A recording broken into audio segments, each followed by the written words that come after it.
नमस्कार मैत्रिणींनो, संगीता किचन रेसिपीमध्ये तुमचं अगदी मनापासून स्वागत आहे. बघा, आज आपण इथं सकाळच्या चपात्या घेतलेल्या आहेत आणि चपात्या खायलासुद्धा पोरं कंटाळतात. अक्षरशः मऊ लुसलुशीत अशा ह्या चपात्या आहे.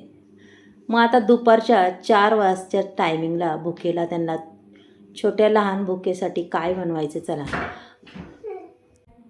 अक्षरशः त्यांची भूक मिटावे आणि त्यांनी आवडीने खावे अशी आपल्याला आज रेसिपी बनवायची. पहा मैत्रिणींनो, तुम्ही तर थंबनेल पाहसानच, पण ही रेसिपी मी कशी बनवणार आहे ते सुद्धा पहा.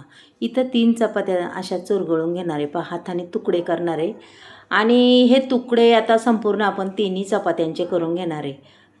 कसं आहे, मुलांना प्रत्येक वेळेस रोज रोज चपाती म्हणल्यावर खरंच कंटाळा येतो. मग चला म्हणलं आज काहीतरी वेगळं बनवून देऊया. पण खरं सांगू का, हे वेगळं बनवून दिलेलं 5 मिनटात अगदी लंपात झालं. मग पहा, आता इथं मिक्सरचा बाऊल घेतलेला आहे मी. आता ह्या मिक्सरच्या बाऊलमध्ये आपल्याला ही थोडी थोडी चपाती टाकून अक्षरशः एकदम बारीक भुगरा करायचा आहे. अशा पद्धतीने मी संपूर्ण थोडी थोडी चपाती टाकून हे आता वाटून घेणार आहे. म्हणजे 2 वेळा तरी आपल्याला वाटायला लागणार आहे. पहा, हे बघा, छोट्या भांड्यात वाटायचं म्हणल्यावर 2 वेळा वाटून घ्यायचे. हे बघा, मस्त असं बारीक रवाळ असा भुगरा केलेला आहे. पाहू शकता तुम्ही, मस्त रवाळ झाला आहे. आता पुन्हा दुसरा घाणा घ्यायचा आहे आपल्याला, पण त्याच्यामध्ये आपल्याला गुळही टाकायचं आहे. पहा, आता याच्यामध्ये थोडा थोडा करून गूळ टाकणार आहे. गुळही उगाच थोडासा घेतलेला आहे, जास्त गोडही करायचं नाही आपल्याला. आता हे पुन्हा मी असं वाटून घेणार आहे. पहा,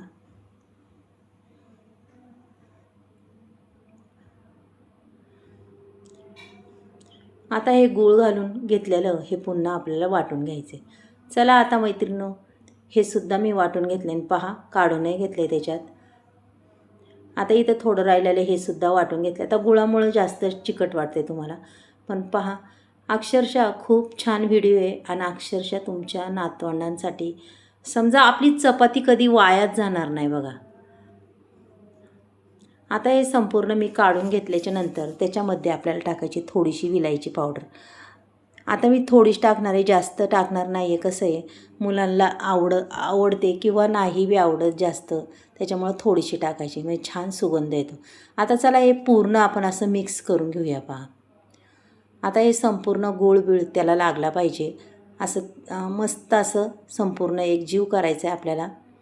पहा, छान अगदी करून घेणार आहे. त्याच्यानंतर आपण त्याच्यात मी इथं गावरान तूप गरम केले 2 चमचे, पाहू शकता. आणि तूप हे गावरान तसं नाही टाकायचं, कधीही गरम करूनच टाकायचं. पहा, मस्तपैकी गावरान तूप टाकणार आहे. आता हे पुन्हा संपूर्ण असं चोळून घेणार आहे. बघा, मस्तपैकी की अक्षरशः त्या लाडवामध्ये गावरान तुपाचा सुगंध अगदी पसरतो. आता हे संपूर्ण कालून घेतल्यावर अगदी 5 मिनटाच्या आत ही रेसिपी तयार होती. आणि खरंच अशी जर रेसिपी बनवली ना, तुमची कधीच एकही चपाती वाया जाणार नाही आणि मुलंसुद्धा खूप आवडीने खातील.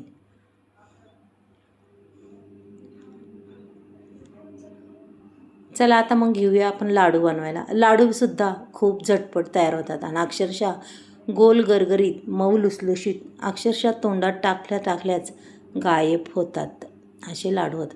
अगदी जिभेवर रेंगाळणारे हे चपातीचे लाडू, आणि असं वाटणारच नाही की हे चपातीचे लाडू आहे म्हणून, एवढे सुंदर होतात. पहा, लाडू किती छान दिसतोय, पाहू शकता. आता असे आपण सगळे लाडू करून घेऊया. मी तुम्हाला अजूनही एक करून दाखवते. पहा, मस्तपैकी झालेले आहेत. आणि तुम्हाला जर वाटलं ना त्याच्यात काही ड्रायफ्रूट घालायचं तुम्ही घालू शकता. पण पहा, लाडू अगदी छान झालेले आहेत, एकदम मस्त असे मऊ लुसलुशीत अगदी पेड्यासारखे हे लाडू आपले तयार झालेले आहेत. पाहू शकता. पहा, वाटतात का हे चपातीचे लाडू आहे म्हणून? अजिबात वाटत नाही. इतके सुंदर हे लाडू झालेत.